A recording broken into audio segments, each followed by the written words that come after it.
Hi there. Just thought I'd do a small video on the production chains of the two kind of areas. We have the normal production and the crowdfunding production chain.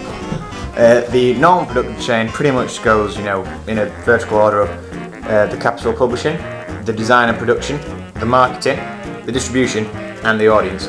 It's pretty much is a downward scale and kind of hierarchy, So the capital and publishing is like the top of the hierarchy because it funds everything and controls everything in it. The design and production is pretty much where everything's made, how everything's involved and how the capital publishing has ordered them to do it. The marketing is completely reliant upon the design and production and also likes the advertisements of all the games and stuff. It's pretty simple. The distribution is sending it everywhere, which can only be worked by people who market it and actually, making people buy it.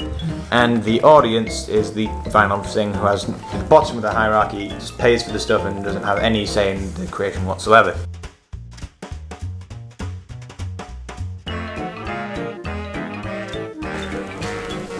On the other hand, we have the crowdfunding production design, which is pretty different to the normal one because you have the design and production, the marketing, and the distribution, which is also in the same order as the previous one.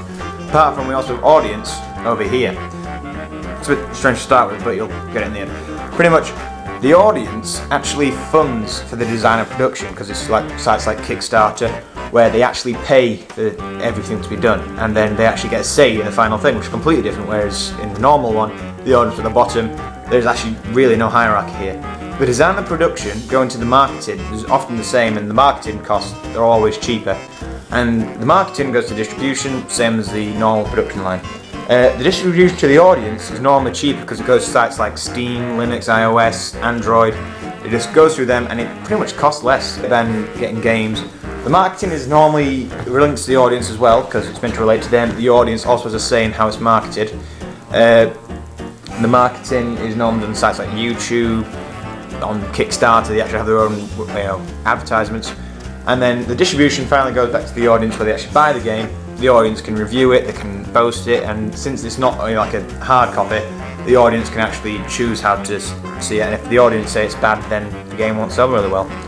So pretty much, unlike the normal production chain, where it was, the capital and publishing control everything, in the crowdfunding production chain, it's just all a big circle. It all works together.